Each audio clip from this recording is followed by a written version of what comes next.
ప్రియమైన సహోదరీ సహోదరులకు ప్రభు పేరిట వందనాలు.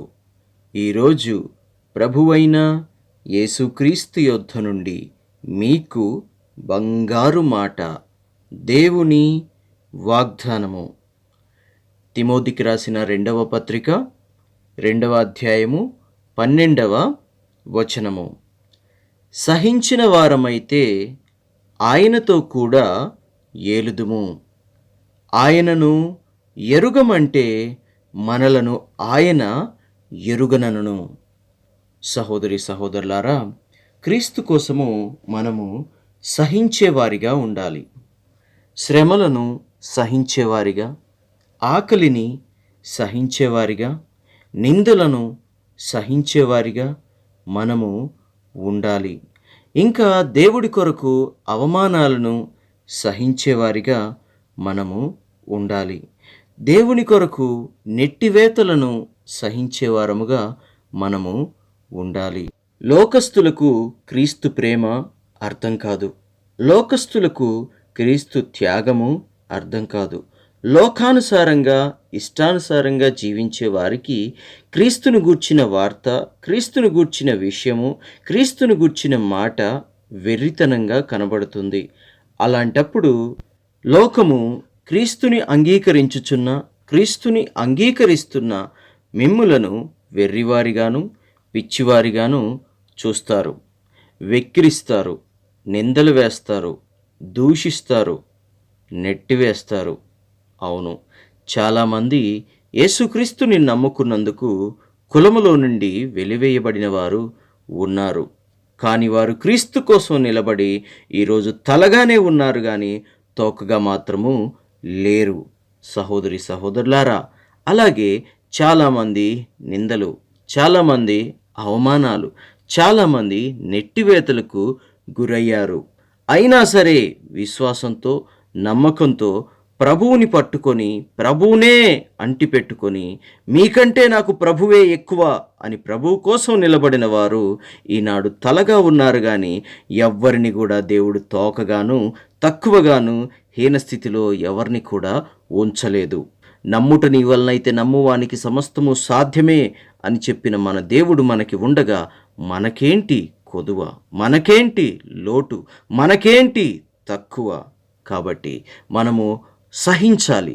దేనిని? అవమానాన్ని, దేనిని? నిందలను, దేనిని? నెట్టి వేతలను మనము క్రీస్తు కొరకు సహించేవారముగా మనము ఉండాలి. నూతనముగా సేవకు వెళ్ళినటువంటి సేవకులకు ఆకలి బాధలుంటాయి, ఆర్థిక సమస్యలుంటాయి, ఎన్నో శోధనలుంటాయి, బాధలుంటాయి. అన్నిటినీ సేవకులు ఎదుర్కొని నిలబడతారు. క్రీస్తు రాజ్యాన్ని, అనగా ప్రేమ రాజ్యాన్ని స్థాపిస్తారు. ఈనాడు ఎంతోమంది దేవుని సేవలు చేస్తూ ఉన్నవారు ఒకప్పుడు ఎన్నో కష్టాలు, బాధలు సహించి ఓర్చుకొని ప్రభువు కోసం రోషం కలిగి నిలబడిన వారే.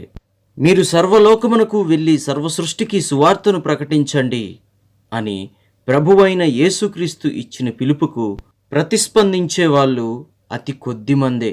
వెళ్ళు అని ప్రభువైన యేసు తనతో చెప్పినప్పుడు విలియం కేరీ ఇక ఒక్క క్షణం కూడా ఆగలేదు. 1761వ సంవత్సరం ఇంగ్లాండ్లో జన్మించిన కేరీ బాప్టిస్టు పరిచారకునిగా అభిషేకించబడిన వెంటనే భారతదేశానికి మిషనరీగా వచ్చేందుకు ఓడ ఎక్కాడు. క్రీస్తు కొరకు ఆత్మల్ని సంపాదించడం, తండ్రి, కుమార, పరిశుద్ధాత్మలో వారికి బాప్తిస్మం ఇవ్వడం మాత్రమే కాక, తాను స్థాపించిన సెరంపూర్ విశ్వవిద్యాలయంలో భారతీయ యువతీ యువకులకు అత్యున్నత విద్యను అందించుట ద్వారాను, నాటి భారతీయ సమాజంలో నెలకొనియున్న సతీ సహగమనం, నదీ జలాలకు పసిపిల్లలను బలి అర్పించడం, వృద్ధులను, వ్యాధిగ్రస్తులను నదుల ఒడ్డున ఆకలి చావులకు వదిలివేయడం లాంటి అసాంఘిక దురాచారాలను అంతమొందించేందుకు ప్రభుత్వ చట్టాలను తీసుకుని రావడం ద్వారా పేద పిల్లలకు అనాథ శరణాలయాలు మరియు వసతి గృహాలు నెలకొల్పుట ద్వారాను కోట్లాది మంది ప్రజల జీవన విధానంలో విలియం పెనుమార్పులు తీసుకొచ్చాడు. ఆయనకి ఏం పని? ఇక్కడికి రావడానికి? ఆయనకేం పని మన భారతదేశానికి వచ్చి ఇంతగా మన భారతదేశం కోసం ప్రయాసపడడానికి?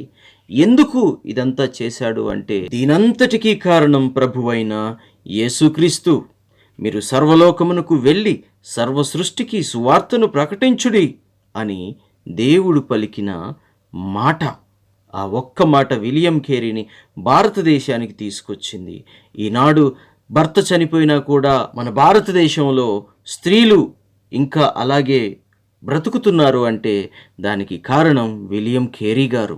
సతీ సహగమనాన్ని తీసివేసి ఈరోజు భర్త చనిపోయిన వారందరికీ ప్రాణదాతగా నిలిచాడు విలియం కేరీ. అలాగే మూఢనమ్మకాలు, మూఢ విశ్వాసాలు ఇవన్నిటినీ ఆయన చాలా వరకు తగ్గించి వేశాడు, అంతమొందించాడు. మంచి మంచి చట్టాలు తీసుకొని వచ్చాడు. పేద పిల్లలకు అనాథ శరణాలయాలను కట్టించాడు, వసతి గృహాలు కట్టించాడు. కోట్లాది మంది భారతీయులు జీవన విధానంలో విలియం కేరీ పెనుమార్పులు తీసుకొచ్చాడు. దీనంతటికీ కారణం క్రీస్తు వెళ్ళమని పలికిన మాటనే. మీరు సర్వలోకమునకు వెళ్ళి సర్వ సృష్టికి సువార్తను ప్రకటించుడి అని చెప్పిన ఆ మాటనే. ఆ మాట పట్టుకొని ఆయన ఇక్కడికి వచ్చి ఎంతగానో భారతదేశం కోసం ప్రయాసపడ్డాడు. భారతదేశ కోసం ప్రయాసపడుతూనే తన కొరకు తాను ఎన్నో శ్రమలు కూడా పడ్డాడు. అనగా క్రీస్తు కొరకు తానెన్నో శ్రమలు పడ్డాడు. మన కొరకు ఆయన ఎన్నో శ్రమలు పడ్డాడు. విశ్వాసమే స్వగృహంగా విశ్వంలోని మానవులంతా తోబుట్టువులుగా భావించిన విలియం కేరీ గారు విశ్వజననోద్ధరణ కోసం వేలాది మైళ్ళు ప్రయాణం చేశాడు. ఇక్కడ తన భార్య చనిపోయింది, తన కొడుకులు చనిపోయారు, తన పిల్లలు తనని వదిలివేసి వెళ్ళారు. అయినా సరే క్రీస్తుని ప్రకటించడం కోసం పదే పదే కటిక దారిద్ర్యాన్ని అనుభవిస్తూ కలరా లాంటి మరణకరమైన వ్యాధుల వల్ల అప్పుడప్పుడు మరణపు టంచుల్లోకి కూడా విలియం కేరీ గారు వెళ్ళి రావడం జరిగింది. దేవుని బలంతో ముందుకు దూసుకుపోయిన భారతదేశంలో ఈనాటికి కళ్ళకు కనిపించే గొప్ప ఫలితాలని సాధించిన నిజమైన మిషనరీ పరిచర్యను చేశాడు విలియం కేరీ. ఆయన వచ్చి భార్య పోతే ఇక్కడ సంతోషమా, బిడ్డలు పోతే సంతోషమా? కానీ క్రీస్తు కొరకు భార్య పోయినా క్రీస్తు కొరకే జీవించాడు. కన్న బిడ్డలు చనిపోయినా కూడా ఆయన వెనుతిరగలేదు. భార్య చనిపోయినా కూడా వెనుతిరగలేదు. నేనొక్కడికి నాకెందుకు ఈ శ్రమ అని ఆయన అనుకోలేదు. కానీ సహించిన వారైతే ఆయనతో కూడా ఏలుతాము అని ఆయన నమ్మాడు, విశ్వసించాడు. సర్వలోకానికి వెళ్ళి సర్వసృష్టికి సువార్తను ప్రకటించుడి అనే మాటకు విలియం కేరీ లోబడ్డాడు. కాబట్టి ఈనాడు ఆయన చేసిన మేళ్ళు ఏమిటో మనము కల్లారా చూస్తూనే ఉన్నాము. విలియం కేరీ 19వ శతాబ్దపు గొప్ప మిషనరీగా మనకి తెలుసు. అంతేకాదు గొప్ప వేదాంత పండితుడు కూడా. తనకు ఎలాంటి విద్య అర్హతలు లేనప్పటికీ అతడు తనకు తానుగా 20 కంటే ఎక్కువ భాషల్ని నేర్చుకున్నాడు. బెంగాలీ, హిందీ, సంస్కృతం, ఒరియా, తెలుగు, కన్నడ, ఇంకా చెప్పుకుంటూ పోతే ఎన్నో భాషలు ఆయన నేర్చుకున్నాడు. సహోదరి సహోదరులారా, ఈనాడు కాస్త ఇంగ్లీష్ నేర్చుకోవడానికే అల్లాడిపోతున్నటువంటి మన ఈ రోజుల్లో ఆయన ఆ రోజుల్లో అన్ని భాషలు ఎలా నేర్చుకున్నాడు? వారుండే దేశం వేరు, వారు పుట్టిన దేశం వేరు, వారి వాతావరణం వేరు, ఇక్కడి వాతావరణం వేరు. కానీ ఇక్కడ వాతావరణాన్ని సహించుకుంటూ, ఇక్కడ పుట్టిన మనమే ఇక్కడ వాతావరణాన్ని కొన్నిసార్లు సహించుకోలేమే. కాసేపు ఫ్యాను లేకపోతే ఉండలేమే, కాసేపు ఏసీ లేకపోతే ఉండలేమే. అటువంటి మనమే ఇంత ఇక్కడ శ్రమను, ఈ కొంచెం కొద్దిపాటి శ్రమను మన ఊరిలో మన ఇంట్లో మనమే సహించలేకపోతూ ఉంటే, ఏదో దేశంలో పుట్టి ఎక్కడి నుంచో వచ్చి ఎవరి కోసమో ప్రయాసపడ్డాడు అంటే విలియం కేరీ గారు ఎంత దేవునికి లోబడ్డారు. విలియం కేరీ గారు దేవుని కోసం ఎంత సహించాడు. విలియం కేరీ గారు దేవుని కోసం ఎంత గొప్ప కార్యాలను తలపెట్టాడు. సహోదరి సహోదరులారా, క్రీస్తు కొరకు ఎవరైనా నీవు చర్చికి వస్తున్నప్పుడు, అయ్యో వెళ్ళిపోయావా ఆ కులంలోకి, వెళ్ళిపోయావా ఆ తక్కువ మతంలోకి, వెళ్ళిపోయావా ఆ తెల్లోళ్ళ దేవుని నమ్ముకున్నావా అనగానే మనసులో ఎందుకు అంత నొచ్చుకుంటున్నావు? తెలియక వారు మాట్లాడుతున్నప్పుడు సహించు. తెలియక వారు నిందిస్తున్నప్పుడు సహించు, తెలియక వారు దూషిస్తున్నప్పుడు సహించు, తెలియక వారు నిన్ను నెట్టివేస్తున్నప్పుడు సహించి ప్రేమ కలిగి క్రీస్తు మాటలు వారికి చెప్పు. ఓర్చుకో, సహించు. ఎందుకు ఓర్చుకోవాలి, ఎందుకు సహించాలి? దేవుని వాక్యం సహించమని చెప్తుంది కాబట్టి నువ్వు సహించాలి. దేవుని వాక్యం భరించమని చెప్తుంది కాబట్టి నువ్వు భరించాలి. క్రీస్తు సహించుకోలేదా? దేవుడు సహించుకోలేదా మన కోసం? క్రీస్తు నీ కోసం సహించుకొని సిలువలో తన రక్తాన్ని చిందించలేదా? క్రీస్తు నీ కోసం అవమానాల పాలు కాలేదా? క్రీస్తు నీ కోసం నిందలు పడలేదా? క్రీస్తు నీ కోసం దెబ్బలు తినలేదా? క్రీస్తు నీ కోసం ప్రాణాన్నే పోగొట్టుకోలేదా? సహోదరి సహోదరులారా, కాబట్టి మనము కూడా క్రీస్తు కొరకు సహించేవారమై ఉండాలి. మనము కూడా క్రీస్తు కొరకు భరించేవారంగా ఉండాలి. మనము కూడా క్రీస్తు కొరకు ప్రయాసపడేవారిగా ఉండాలి. సేవ చేయడం నీ వల్ల అయితే సేవ చెయ్యాలి. సేవ చెయ్యలేని పరిస్థితుల్లో నీవు ఉన్నట్లయితే సేవ చేసేవారికన్నా సహకారిగా ఉండాలి. సేవ చేసేవారిని ప్రోత్సహించేవారిగా ఉండాలి. సేవకులకు ప్రోత్సాహకరంగా ఉండాలి. సేవకులకు పరిచర్యల కార్యాల కొరకు నీ ప్రోత్సాహాన్ని, నీ ఉత్సాహాన్ని అందించేవానిగా నీవు ఉండాలి. అందించే స్త్రీగా నీవు ఉండాలి. సహోదరి సహోదరులారా, మనము క్రీస్తు కొరకు అవమానాలను, నిందలను, బాధలను, ఆకలి దప్పులను, నిందలను, కొట్టివేతలను, నెట్టివేతలను అన్నిటినీ సహించిన వారమైతేనే ఒకరోజు మనము ఏలతాము. ఎవరితో కూడా? క్రీస్తుతో కూడా మనము ఏలతామని తిమోతికి రాసిన 2వ పత్రిక 2వ అధ్యాయము 12వ వచనం సెలవిస్తుంది. కాబట్టి మనము ఆ విధంగా ఉండి క్రీస్తుతో కూడా ఏలుదుముగాక. ఆమెన్. ప్రార్థన చేసుకుందాం. తండ్రి, నీకు వందనాలు, స్తుతులు, స్తోత్రాలు. ప్రభువా, విలియం కేరీ గారు సర్వలోకానికి వెళ్ళి సర్వసృష్టికి సువార్తను ప్రకటించుడి అన్న మాటను పట్టుకొని ప్రభువా భారతదేశానికి వచ్చి నాయనా కష్టాలను అనుభవించాడు, కష్టాలను సహించాడు, ఓర్చుకున్నాడు, భరించాడు.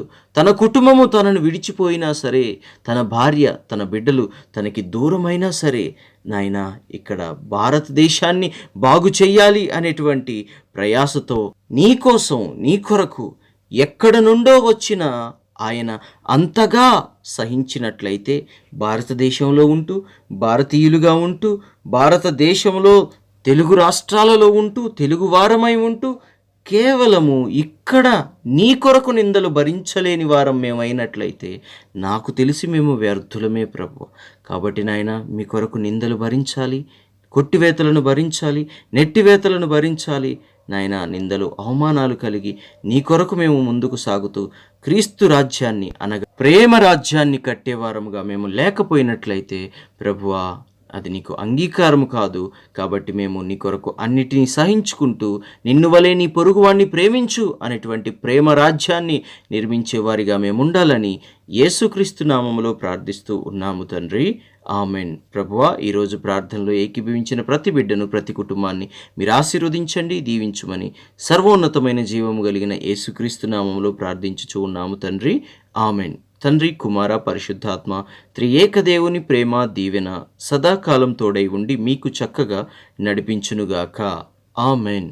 ఈ వాగ్దానం మీ ఫ్రెండ్స్కి, మీ కుటుంబ సభ్యులకు, మీ ఆత్మీయులకు, మీ బంధువులకు, మీకు తెలిసిన వారికి అందరికీ షేర్ చేసి వారిని కూడా ఆత్మీయంగా బలపరచవలసిందిగా ప్రేమపూర్వకంగా మీకు మనవి చేస్తున్నాను. God bless you. దేవుడు మీ అందరినీ దీవించి ఆశీర్వదించునుగాక.